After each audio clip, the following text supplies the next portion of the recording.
Close to 1,000 people. What's that? What's your best guess? Close to 1,000? Yeah, I would say that, yeah.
Here, the Ted Cruz team. Welcome, Ted Cruz.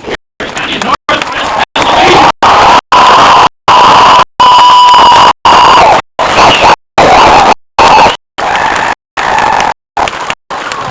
hope you can hear that.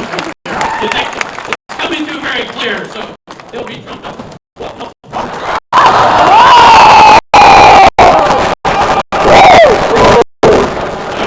I want to thank all the Erie and all Nelson for the great cooperation.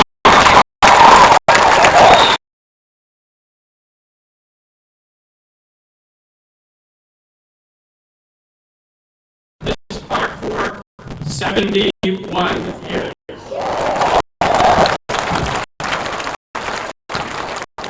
Nancy, who takes care of the place, has worked here 37 years. It's people like that make America like they do. There were dozens of Erie County Committee volunteers who worked yesterday and today to bring this to this point, so we thank them.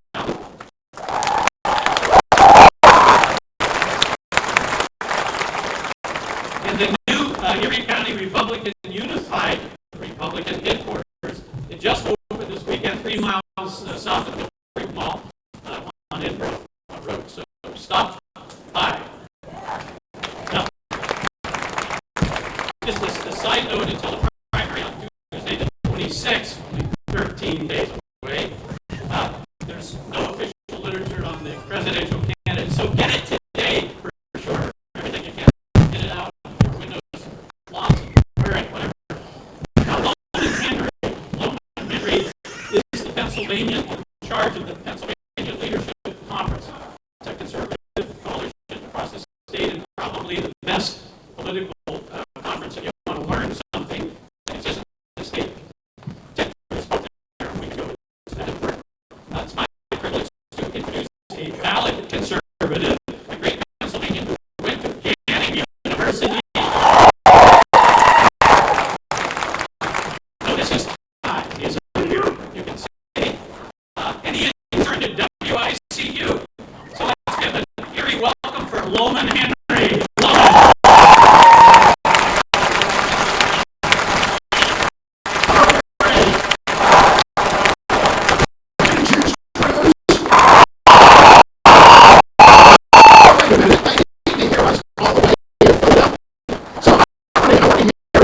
All one time, choose Cruz. Not too bad. We'll work up a little bit. We're going to have the senator out here in just a minute, but before we do, let's tell all of Pennsylvania why we want to choose Cruz.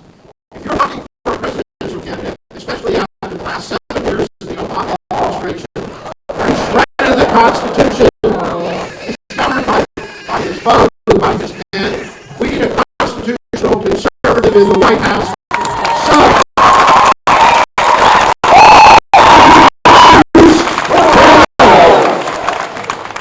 American families are all suffering from the Great Recession because of the policies of this administration and the fact that you're killing jobs and you're killing our children's future.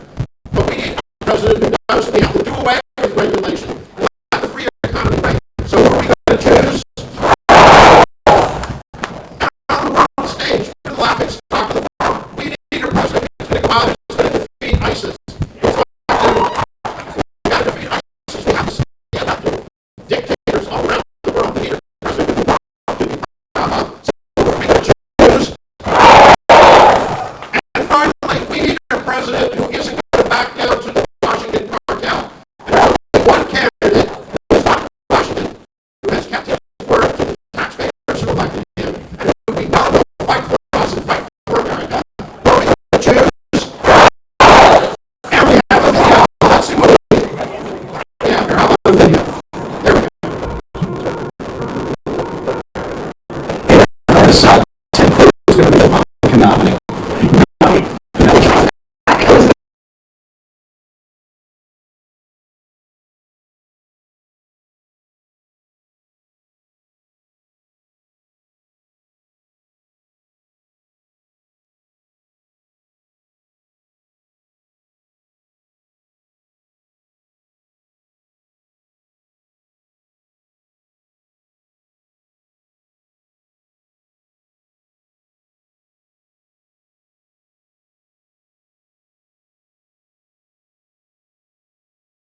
We're told over and over again, buddy, Washington hates it, but yet he's won 9 states. I don't think it's anywhere near over yet.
Whose senior hours forcibly reduced to 28, 29 hours a week because Obamacare kicks in at 30 hours. I want to talk to all the truck drivers, all the mechanics and the plumbers, the machinists, the union members, the men and women with calluses on your hands. You've been saying wages stagnate year after year after year. Cost of living keeps going up. But somehow your paycheck doesn't seem to keep pace.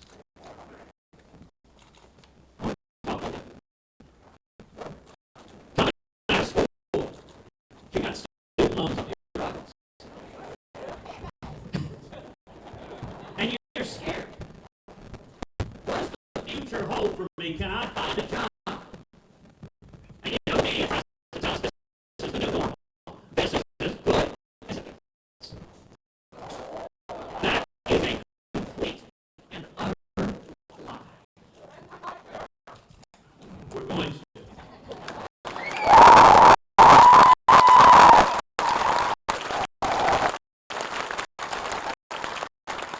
Now, it's easy to talk about making America great again. You can even print that on a baseball cap.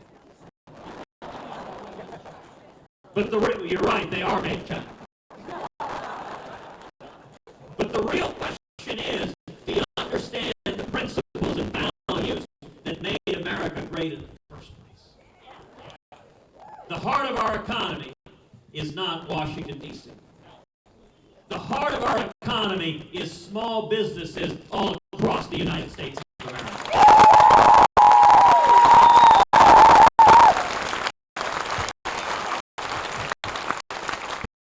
And if you the economy, then you lift the boot of the federal government off the back of the necks of small business.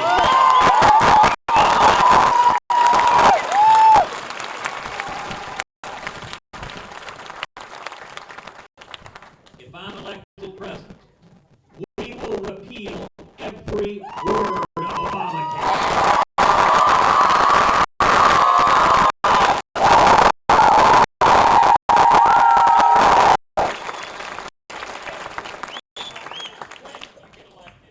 Obamacare is the biggest job killer in America, and in its place, we're going to pass common sense health care reform that makes health insurance personal and portable and affordable and keeps government from getting in between us and our doctors.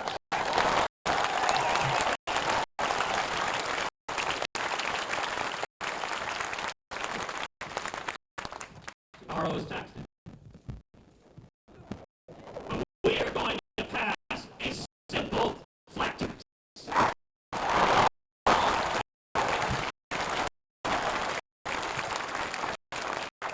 10% where every American can fill out our taxes on a postcard.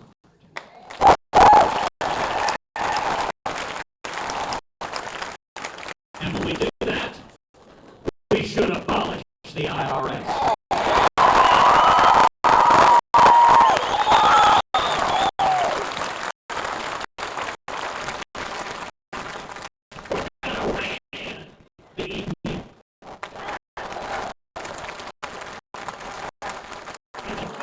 Regulators are descended like locusts on farmers and ranchers and small businesses, killing jobs all across the country.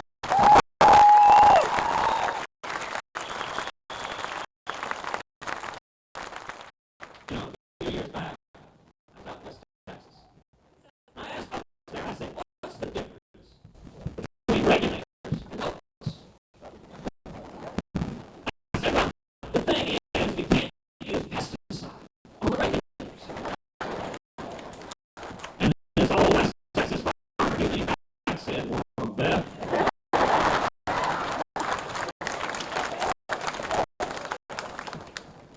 and we are going to stop amnesty and secure the border.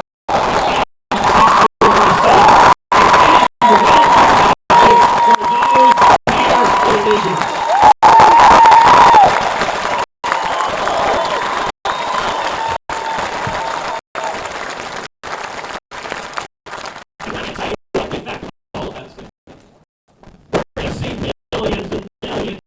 High-paying jobs coming back to America. We're going to see jobs coming back from Mexico, back from China. We're going to see manufacturing jobs coming back to Pennsylvania, the backbone of the middle class. We're going to see wages rising for Americans all across this country. And for young people, you're going to come out of school filled with hope, filled with dreams, and with 2, 3, 4, 5 job offers.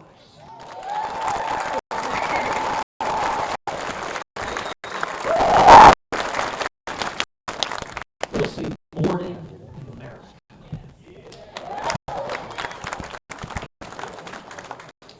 The second critical issue in this election is freedom. You know, just a few weeks ago, the passing of Justice League underscored for so many of us that it is not one, but 2 branches of government that hang the balance.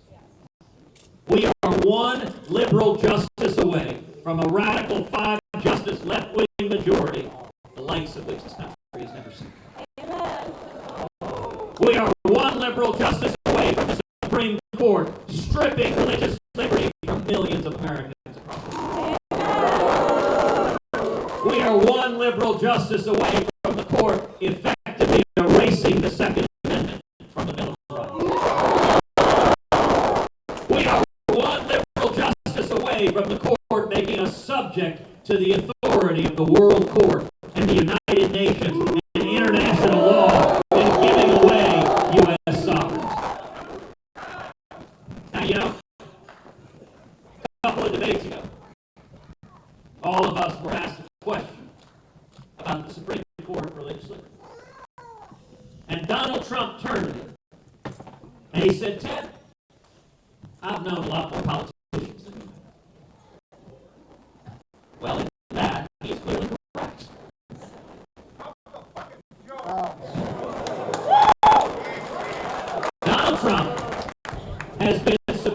liberal Democratic politicians for 40 years. I have no experience.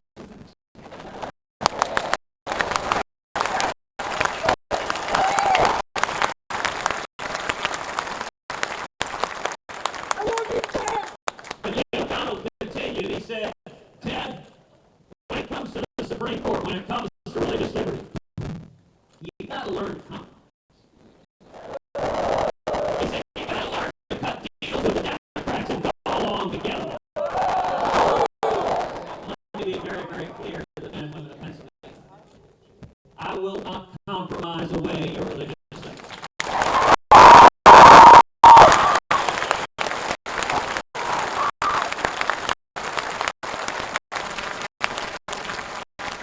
I will not compromise away your Second Amendment right to keep it down.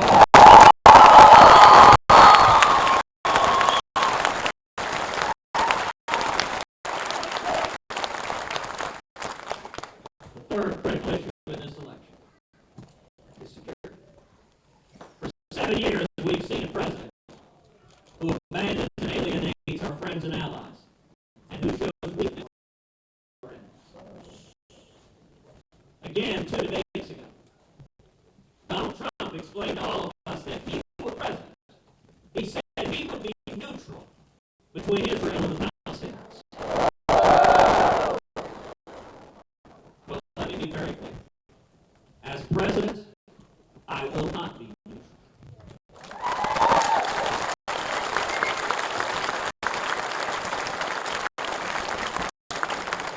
America will stand unapologetically with the nation of Israel.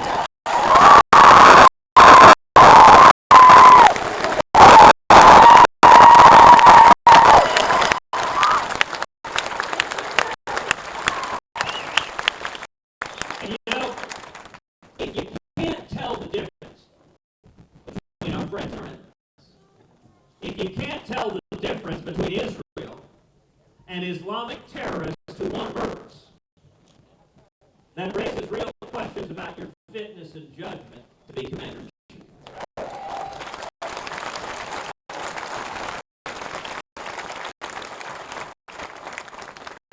During the last 7 years, we've seen our military undermined. We've seen readiness weaken. We've seen morale of the troops climb.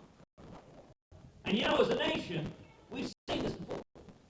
We've seen another left-wing Democratic president, Jimmy Carter, weaken and undermine the military. And then in January 1981, Ronald Reagan came into office.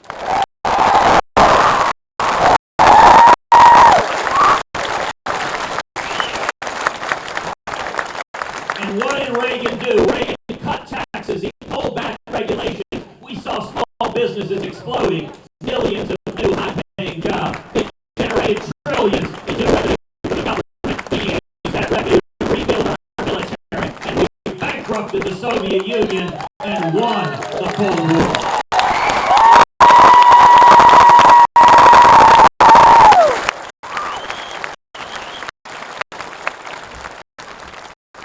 I intend to do the exact same thing with radical Islamic terrorism.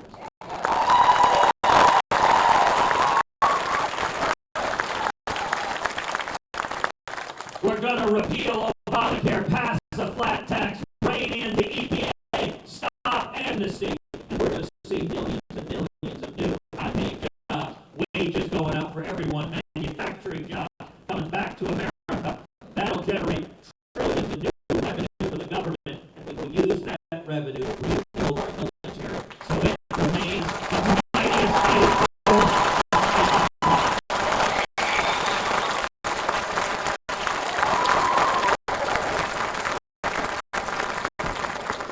No longer will the military be governed by political correctness.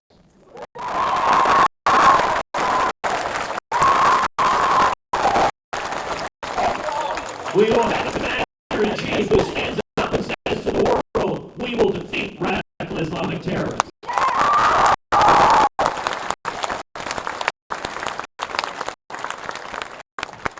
We'll have a president ready to utter the words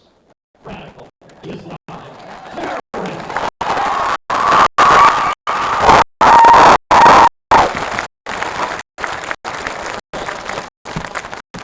know, one of the saddest things we've seen in the last 7 years has been this president sending our fighting men and women into combat with the rules of the game have been so strict that their arms are tied behind their back. They cannot fight. They cannot win. They cannot defend. Well, let me tell you that is wrong. It is a war and mark my words. In January 2017, it will end.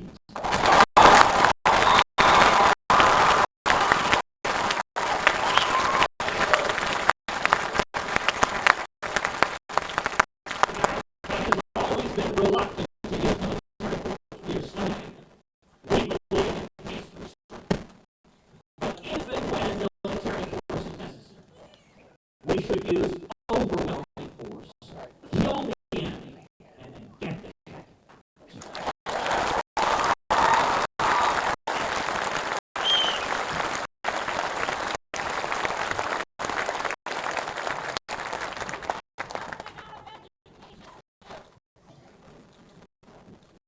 First day in office, I was instructed to present common core ends today.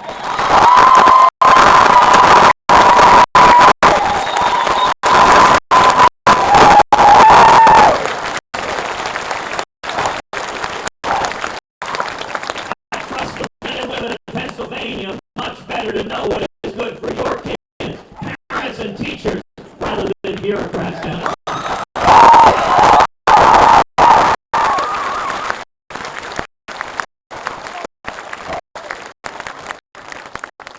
So let's talk about politics. This race has been an interesting race. It's been a bit of a roller coaster. The ride was crossing our road to remain flat.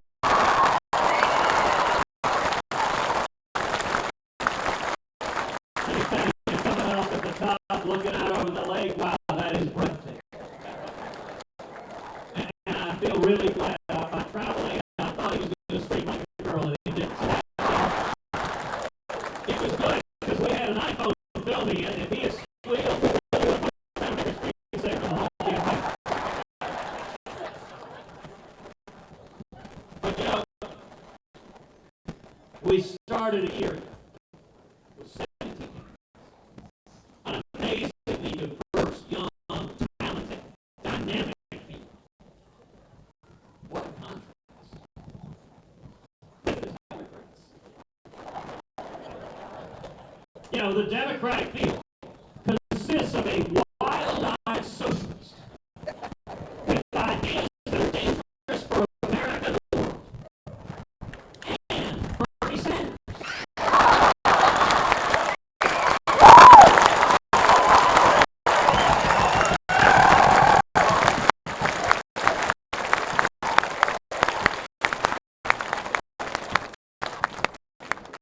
But you know, of course, in the campaign, the primary did what it's supposed to do. It narrowed the field. That's what a primary should do. As we stand here today, there are two and only two people with any plausible path to winning the Republican nomination. Me and Donald Trump. And an interesting thing has happened in the last 3 weeks. Something the media has been really reluctant to report. We've had a total of 11 elections in 4 different states. In 11 elections, we have beaten Donald Trump in all 11.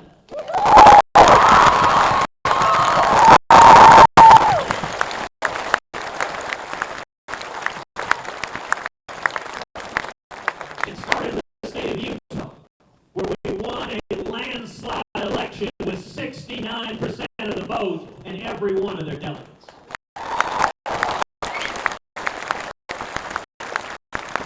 They went to the state of North Dakota, where their convention elected their delegates, of their delegates, 18 Republicans, 1 against Donald Trump.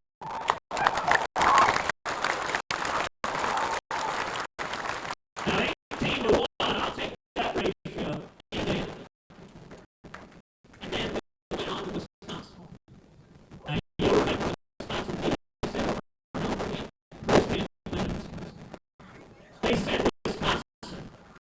is a perfect state for Donald Trump. It's an upper Midwest state. It's an industrial state. It's not Hollywood. That's right. That's pretty good. And I'll tell you, you look at the state of Wisconsin, the men and women there share an awful lot in common with the men and women of Western Pennsylvania. And the media said over and over again, this is Donald Trump's sweet spot. Back the day before the election, Donald Trump in Wisconsin announced that he was going to have a, quote, big victory in Wisconsin. And the people voted, and we won yet another landslide with 48% of the votes.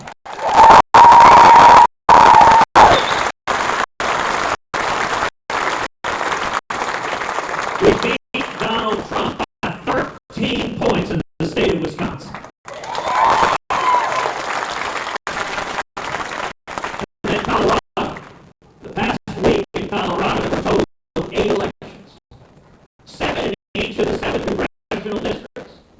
And then 1 statewide at their convention. A total of 65,000 people collectively voted in Colorado.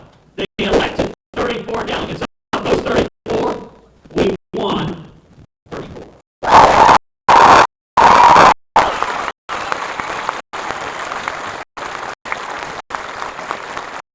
You may have noticed Donald is very unhappy.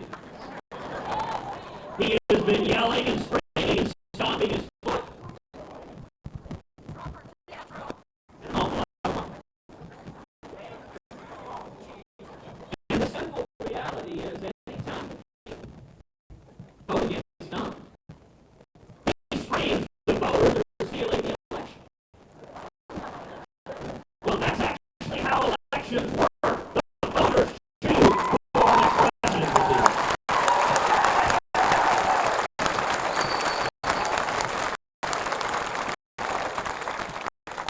And what we're seeing happening nationally is the 65 to 70% who recognize that Donald Trump is not the best candidate to go head-to-head with Hillary Clinton.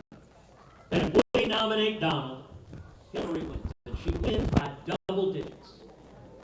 Poll after poll after poll shows Donald losing anywhere by 11 points to 18 points. You want to know how bad it is? A few weeks ago, the state of Utah, a general election poll showed Hillary Clinton beating Donald Trump in Utah. Now, Utah is the brightest, most conservative state in the country. If the Republican can't carry Utah, we're looking at a Walter Mondale level of bloodbath nationwide. That means we lose the Senate, we may lose the House, we lose the Supreme Court for a generation. Hillary Clinton is president. Carries us in trillions of debt and keeps the same economic stagnation that the people near Erie are suffering under right now. You know, it's interesting. Hillary's looking to move into 1600 Pennsylvania. I've actually got different government housing in mind.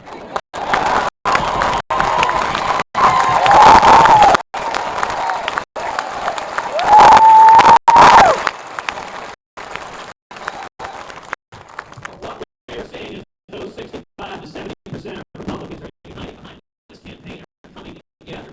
You know, of the 17 Republican candidates who started this race, 5 are supporting our campaign.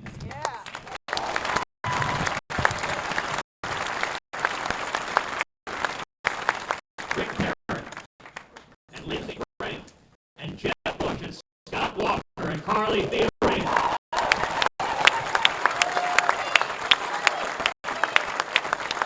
And when you toss in Mike Lee and Mark Levin,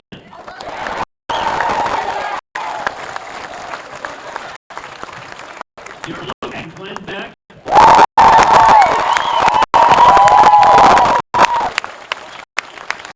You are looking at the full spectrum, the full ideological spectrum of the Republican Party all coming together and unifying behind this campaign.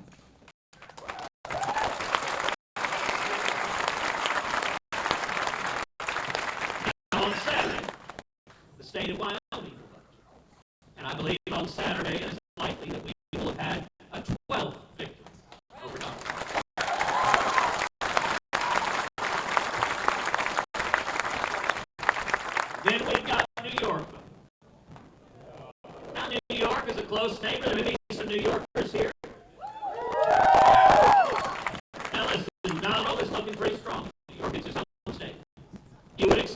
him to do well in his home state.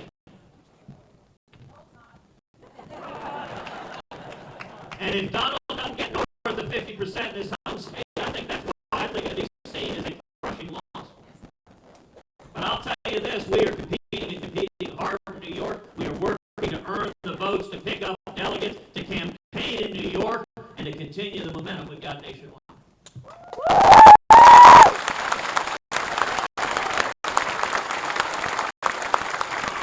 And then after New York comes the Commonwealth of Pennsylvania.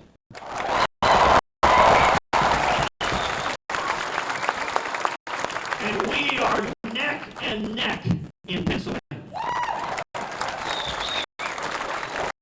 Pennsylvania is a battleground. Pennsylvania is a state that the country is looking to. And Pennsylvania, let me tell you, not only do I hope that we prevail here in Pennsylvania, but I give you my word as the nominee. In the general election, I'm going to be back in Pennsylvania, and we are going to do everything possible to win Pennsylvania in the general election.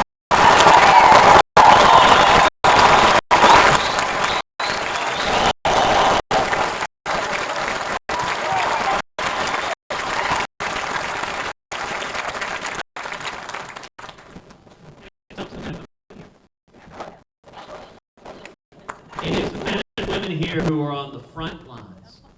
I want to ask everyone, when election day arrives, to come out and vote for me 10 times. But now look, we're not Democrats. I'm not suggesting voter fraud.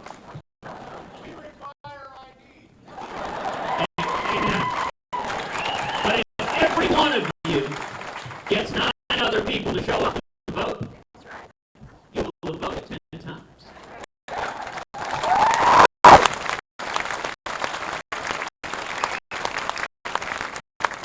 You know, maybe it's the case that you're not old enough to vote. You know, if you get 10 other people to show up and vote, you will have voted 10 times before you turn 18.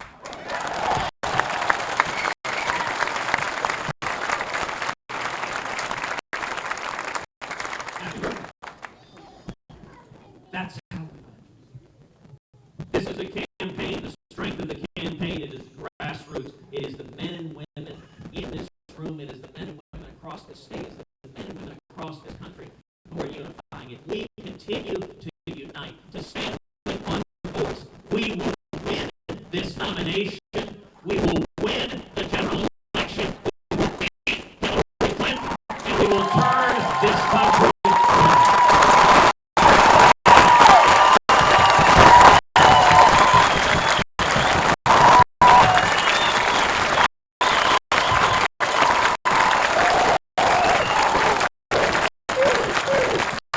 It took Jimmy Carter to give us Ronald Reagan.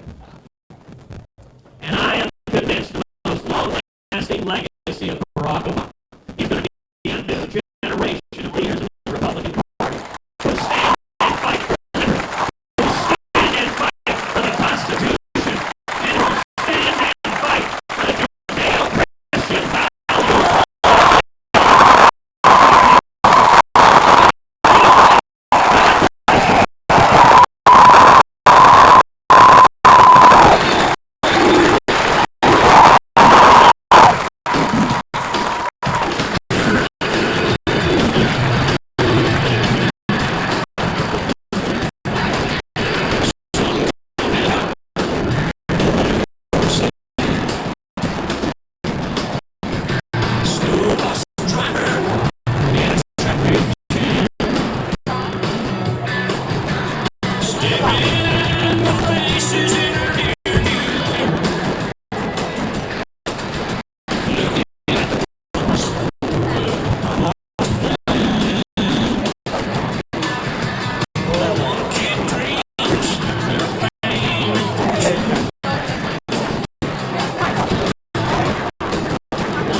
Massachusetts.